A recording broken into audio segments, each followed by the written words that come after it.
What is up, rivals? Welcome back to yet another episode of Rival Kingdoms. My name is Sawcasm, and today I have for you guys 5 tips for attacking in Rival Kingdoms. Some of these are pretty basic, but some of them I think are pretty awesome and can help even the most expert of players. Okay, maybe not the most expert of players, but can help quite a lot of people. So, all right, let's just get right into it. If you do enjoy, please leave a like rating. It would truly help me out. Subscribe if you're new for some more Rival Kingdoms. So let's get right into it. First attack tip is placing units inside walls after you destroy a structure. So I'm sure a lot of you guys know this, but some of you guys may not know that after you destroy a structure, then you don't need to destroy the wall in order for the rest of the units to, go in there and attack the other buildings. You could literally place your squad inside a destroyed building inside the wall. So very, very helpful, especially for melee units.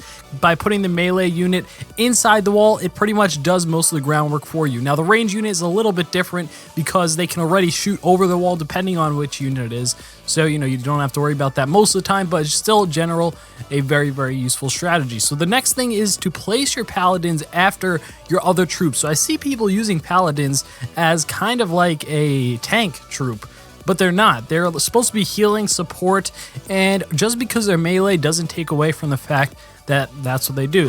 So the next tip I have for you guys is called dragon sniping. This is kind of a term that I made up. I will have a separate video on this because there's quite a lot you could do with this, but basically what it is going out and placing your dragon to attack the outermost troop portals and kingdom portals, because that's usually what people put kind of away from the rest of the base. And what you could do with this is just snipe off these kingdom portals without getting any of your troops damaged, hopefully without getting your dragon damaged at all. Sometimes your dragon does get a little bit damaged, but hopefully without getting your dragon killed.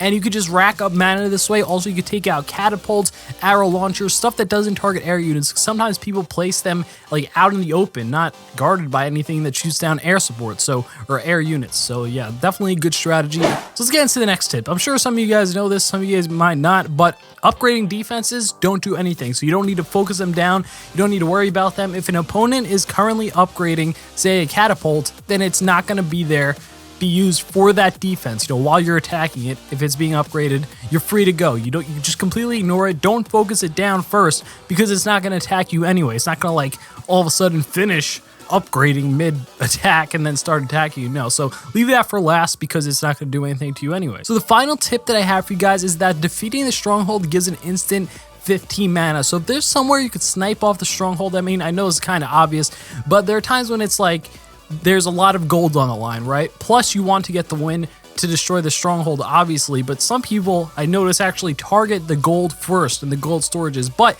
if the stronghold is super exposed, you get to it easy. You can then get 15 mana, which in case you guys don't know, 15 mana with your ancient, usually the 15 mana skill is pretty good, or you could use, a 10 mana skill, a 5 mana skill, or a 3-5 mana skill, whatever. That's a lot of spells you could use, so that can really turn the tides of the battle and help you get to that gold a whole lot easier. Plus you get the win on top of that. You keep your streak going, get some more honor, and yeah. So that said, I hope you guys did enjoy. If you did, please leave a like rating on this video. I truly appreciate it. Helps my channel grow. Subscribe if you're new for some more Rival Kingdoms videos. Check out my other Rival Kingdoms video. I have a whole playlist you could feel free to check out in the description below. And with that said, thanks for watching. Peace!